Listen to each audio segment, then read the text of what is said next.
ఏంటి ఇప్పుడు అక్కడ మనకు ఏ రకమైనటువంటి సిచ్యువేషన్ ఉంది అక్కడ? నమస్తే అండి శ్రీశైలం గారు, మరి గిరిధర్ గారికి, చాంద్ గారికి, ప్రముఖ మరియు ప్యానలిస్టులు అందరికి, సో వ్యూవర్స్ కి కూడా షాలోమ్ ఫ్రమ్ ఇజ్రాయెల్. సో ఇక్కడ ఉన్న పరిస్థితి ఏంటంటే డైలీ యుద్ధం స్టార్ట్ అయిన దగ్గర నుంచి వార్ అలర్ట్స్ వస్తున్నాయి, మిసైల్స్ పడినప్పుడు అలర్ట్స్ వస్తున్నాయి. సో అందరు బంకర్స్ లోకి వెళ్తున్నారు, మామూలుగా వస్తున్నారు, ఎవరి పని వాళ్ళు చేసుకుంటున్నారు. సో మనం ఈ వార్ ని గనక ఇప్పుడు దాకా గిరిధర్ గారు చెప్పిన విధంగా చూసినట్టయితే ఈజ్ పార్షియల్ గానే ఇంపార్షియల్ గానే ఎవరి పక్షాన తీసుకొని ఆయన చెప్పలేదు, ఉన్నది ఉన్నట్టుగా ఆయన చెప్పారు. అంటే ఏం జరుగుతుంది, ఏం జరగకూడదు అనేది. సో అంటే గుడ్ ఆర్ బ్యాడ్ టూ, రెండు విషయాలు కూడా మనం చర్చించాల్సి ఉంటది. మనం ఏది మంచిది ఏది చెడు అనేది కూడా. సో వార్స్ అనేవి ఎప్పుడు మంచిది కాదు ఏ దేశానికి కూడా. అది ఏ దేశం మీద ఏ దేశానికి వెళ్ళినా కూడా వార్ అనేది కామన్ పీపుల్ అనే వాళ్ళు మరి ఇబ్బంది పడతారు అన్ని చోట్ల కూడా. So here also is the same. అయితే ఇప్పుడు మనం వార్ ఎందుకు చేస్తున్నాం అనే ఒక విషయం మీద అందరూ చర్చించినట్టుగా భారతదేశంలో ఉన్నటువంటి అపోహ ఏంటంటే ఇజ్రాయెల్ దేశం అమెరికాను వాడుకొని అమెరికాను పుసిగొలిపి మరి ఇరాన్ మీద దాడి చేసింది. ఇది మేజర్ ఇష్యూ, ఇది టాపిక్. ఇప్పుడు అంటే నెతన్యాహు ట్రంప్ గారిని వాడుకున్నాడు అనుకుందాం ఫర్ ఎగ్జాంపుల్. ఇప్పుడు అనే మాట ఇదే కదా, అందరూ అనే మాట ఇదే కదా. సో అమెరికా ఇజ్రాయెల్ వాడుకోలేదు అమెరికాని అనుకుందాం కాసేపు. సో న్యూక్లియర్ ఒక వెపన్ ఉన్నటువంటి కంట్రీగా ఇరాన్ తయారైంది. So why 54 Muslim countries are shut down their mouth?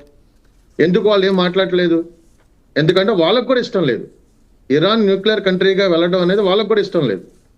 ఎందుకు ఒక పాకిస్తాన్నే మనం చూస్తున్నాం పక్కన, మనం బల్లిలో పెట్టుకొని వాళ్ళు న్యూక్లియర్ వెపన్ ఉన్న నేనని చెప్పి సౌదీ అరేబియాతో వెళ్ళి టై అయిపోతాడు, మాట్లాడితే నా దగ్గర బాంబు ఉంది అంటాడు. మీరు కనీసం అది లాంచ్ చేయడానికి లాంచర్స్ కూడా లేదు అతని దగ్గర. సో ఇరాన్ ఒక గేమ్ మైండ్ ప్లాన్ అనేది సృష్టించింది. ఇప్పుడు ఇరాన్ ఏమంటుందంటే ఎవరైతే అమెరికాకి సపోర్ట్ చేసి బేసిస్ ఇస్తారో ప్రతి ఒక్క కంట్రీ మీద నేను వేస్తున్నా. అంటే 10 మందిని లాగాలి తగాదాలోకి. ఒక ముస్లిం అని లేదు, లేకపోతే ఇంకో కంట్రీ అని లేదు, లేక యువత జాతి అని లేదు, లేకపోతే ఇంకోటి అని లేదు. సో ఇక్కడ ఏం జరుగుతుంది, అందరికి బురద రాస్తే చక్కగా అందరూ లైన్ లోకి వచ్చి నిలబడతారు, ఎవరు కొట్టుకుంటూ ఉంటారు. ఇప్పుడు చాంద్ గారు చెప్పినట్టుగా వాడి దగ్గర ఏంటంటే చీప్ టాక్టిక్స్, ఆ చిన్న మిసైల్ $20,000 మిసైల్ తో ఇప్పుడు మన ఫర్ ఎగ్జాంపుల్ మన ఇండియన్ కరెన్సీలో చెప్పుకోవాలంటే ₹1 కోటి మిసైల్ దాన్ని షట్ డౌన్ చేయడానికి అయితే వాడికి ఒక 20 లక్షలు కూడా అవ్వట్లేదు. ఫర్ ఎగ్జాంపుల్ వాడు వదిలేటువంటి మరి మిసైల్స్ కానీ లేకపోతే డ్రోన్స్ కానీ. సో దీనివల్ల ఏంటి, అమెరికాకి నష్టం చేకూర్చాలి, అమెరికాని బాగా ఇబ్బంది పెట్టాలి, అమెరికా ప్రాక్సీస్ తో అమెరికా వాళ్ళని విడిగా ఎవరైతే క్లోజ్ గా ఉంటున్నారో వాళ్ళందరినీ కూడా నేను దీంట్లోకి లాగితే ఎవరో సీరియస్ గా నెగోషియేషన్ తీసుకొస్తారు టేబుల్ మీదకి, అప్పుడు యుద్ధం ఆగిపోవాలి. కానీ వాడి సుప్రమసీ వాడు అనేది వాడు అలాగే ఉండాలి. అంటే ఇక్కడ మనం చూసినట్టయితే ఇందాక గిరిధర్ గారు చక్కటి మాట అన్నారు. ఇక్కడ మూడు రకాలైనటువంటి తెగలు ఉన్నాయి. ఒకళ్ళు పూర్తిగా ఖమేనీని సమర్థించే వాళ్ళు ఉన్నారు, అలాగే వ్యతిరేకించే వాళ్ళు ఉన్నారు, సైలెంట్ గా ఉండేవాళ్ళు ఉన్నారు, వీళ్ళందరూ ఉన్నారు. కానీ మీరు ఒకసారి చరిత్ర చూసుకున్నట్టయితే చాలా మంది 90% చరిత్రలో ఎప్పుడు రిజిమ్ చేంజ్ అవ్వదు, ఇయర్ నుంచి అవన్నీ అనుకోవచ్చు. కానీ ఇక్కడ ఇంటర్నల్ లో ఒక భాగం అనే ఒక వ్యక్తులు కొంతమంది ఆ ప్రభుత్వాన్ని వ్యతిరేకిస్తున్నారు. అట్లాగే ఈజిప్ట్ లో కూడా జరిగింది ఒకసారి, హోస్ని ముబారక్ విషయంలో కూడా జరిగితే వాళ్ళు అలా అలా అలా అలా పెద్దదైపోయి సో అతను దిగిపోయే వరకు అది అయింది. అంటే ఇక్కడ మనం ఓన్లీ ఎయిర్ స్ట్రైక్స్ చూడకూడదు, ఇక్కడ ఇంటర్నల్ గా కూడా కొంతమంది అక్కడ ప్రభుత్వానికి వ్యతిరేకంగా పనిచేస్తున్నారు.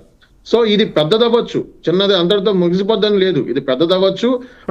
మళ్ళీ వస్తాను మీ దగ్గరికి. గిరిధర్ గారు, యుద్ధానికి ఎండ్ కార్డ్ మీ ప్రిడిక్షన్ లో చెప్పండి, ఎప్పుడు పడే అవకాశం ఉంది? ఒకవేళ ఎండ్ కార్డ్ పడితే ఏ రకంగా పడుతుంది? ఇంకా యుద్ధం గిన ఉధృతంగా కొనసాగితే భవిష్యత్తులో భారత్ పాత్ర ఎట్లుండబోతుంది? దీనిని ఫలానా దిశగా ఇది ఎండ్ అవుతుంది అని ఎవరైనా చెప్పగలిగారంటే అది డొనాల్డ్ ట్రంప్ లాంటి వ్యక్తి కూడా చెప్పలేదు. ఇది ఎవరు ప్రిడిక్ట్ చేయలేనటువంటి పరిస్థితిలోకి వెళ్ళిపోయాం మనం. ఆ స్పేస్ లో వెళ్ళిపోయిన తర్వాత ఇది ఎలా ముగుస్తుంది అని చెప్పడం చాలా కష్టం. ఇది ఒక క్విక్ స్టాండ్ లాంటిది, ఊబి లాంటిది. ఒకసారి దిగిన తర్వాత బయటకు పడడం అంటే చాలా కష్టం. డొనాల్డ్ ట్రంప్ రేపు పొద్దున్న నిద్ర లేచి ఆపేస్తున్నాను, అయిపోయింది, వాడిని ఖమేనీని చంపేశాను కాబట్టి నా పని అయిపోయింది, ఇంక నేను తప్పుకుంటానంటే లాభం లేదు, కుదరదు. ఈ రోజు పరిస్థితి ఏంటంటే కనుక వాళ్ళ సొంత సిఐఏ హెడ్ క్వార్టర్స్ రియాద్ సురక్షితంగా లేదు, దాని మీద బాంబులు పడుతుంది. వాళ్ళ రెడార్స్ ని ఖతార్ లో తీసేశారు, వాళ్ళ naval base, air force base, వాళ్ళ ఆర్మీ బేస్ ఇవన్నీ టార్గెట్ అయినాయి, వాళ్ళ ఎంబసీలు 3 ఎంబసీలు టార్గెట్ అయినాయి. అంతేకాదు వాళ్ళ మిత్ర దేశాల మీద టార్గెట్ అవుతారు. ఈ రోజు మొత్తం గల్ఫ్ దేశంలో వెస్ట్ ఏషియా దేశాలు అందరూ అమెరికా మీద చాలా గుర్రున ఉన్నారు. ఎందుకు? వీళ్ళకు ఉన్నటువంటి లిమిటెడ్ సప్లై, ఐరన్ డోమ్ ఏవైతే వీళ్ళ దగ్గర అస్త్రాలను తట్టుకునేటువంటి శక్తి ఉందో అవన్నీ కూడా ఇజ్రాయెల్ ప్రొటెక్ట్ చేయడానికి వాడుతున్నారు, మమ్మల్ని ప్రొటెక్ట్ చేయడానికి వాడట్లేదు అని చెప్పి వాడు వాపోతున్నారు. మాకు కనీసం అమ్మండి, మీరు ఆ అస్త్రాలు అమ్మండి, మేము కొనుక్కుంటామంటే అమెరికా ఇచ్చే పరిస్థితుల్లో ఈరోజు లేదు. సరే, ట్వీట్ ఏది చేశాడు, నా దగ్గర చాలా అన్లిమిటెడ్ క్వాంటిటీ ఉంది, నేను ఎంతకాలం నేను యుద్ధం చేయగలను అని చెప్పి డొనాల్డ్ ట్రంప్ ట్వీట్ చేశాడు. కానీ ఈ రోజు ఒక పెద్ద ఎమర్జెన్సీ మీటింగ్ పిలుస్తున్నాడు. ఆ మీటింగ్ ఏంటి?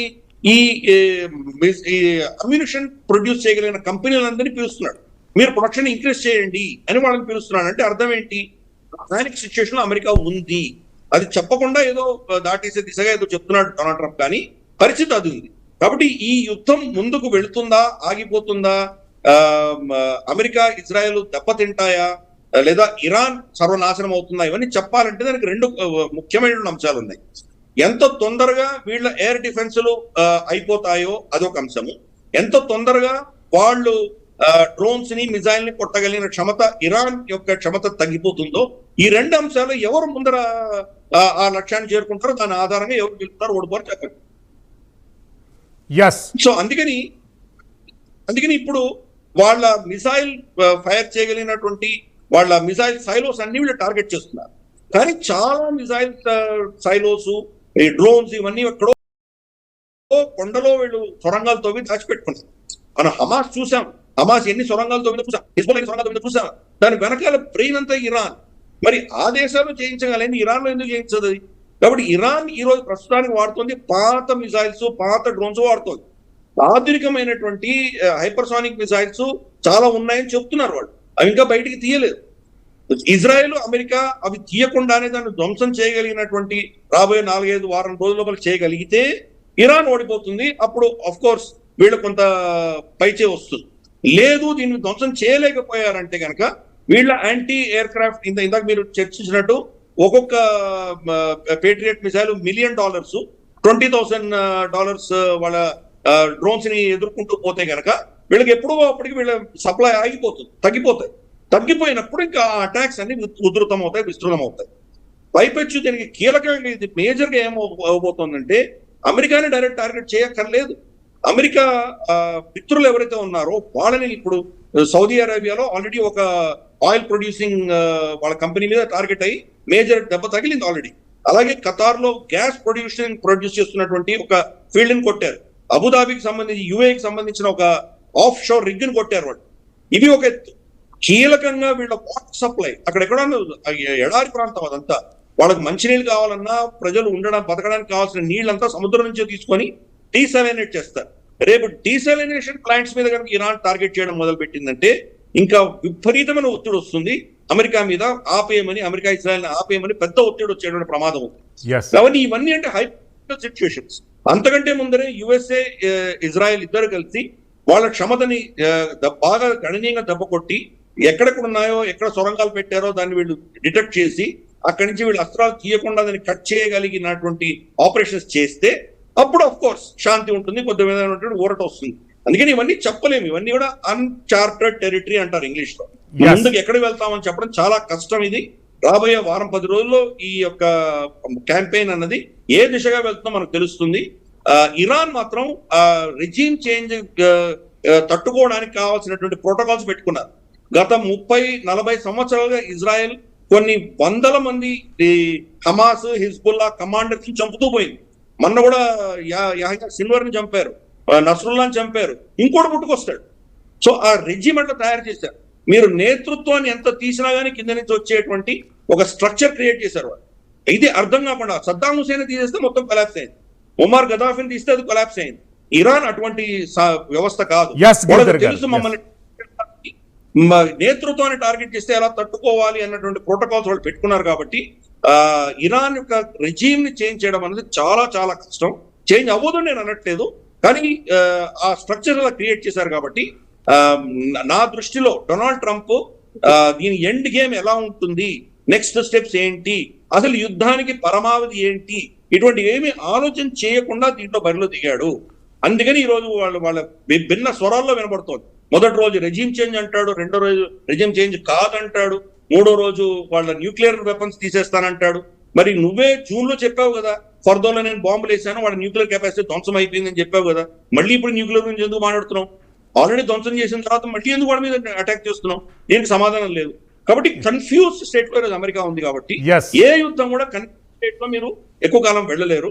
ఈ మొదటి వారం 10 రోజులు అమెరికా ఇజ్రాయెల్ కి పెద్ద పైచేయి ఉంటుంది. ఈ వారం 10 రోజుల్లో వీళ్ళు ఏం చేస్తారో దాని ఆధారంగా యుద్ధం ఏ దిశగా వెళ్తుందని నిర్ణయం.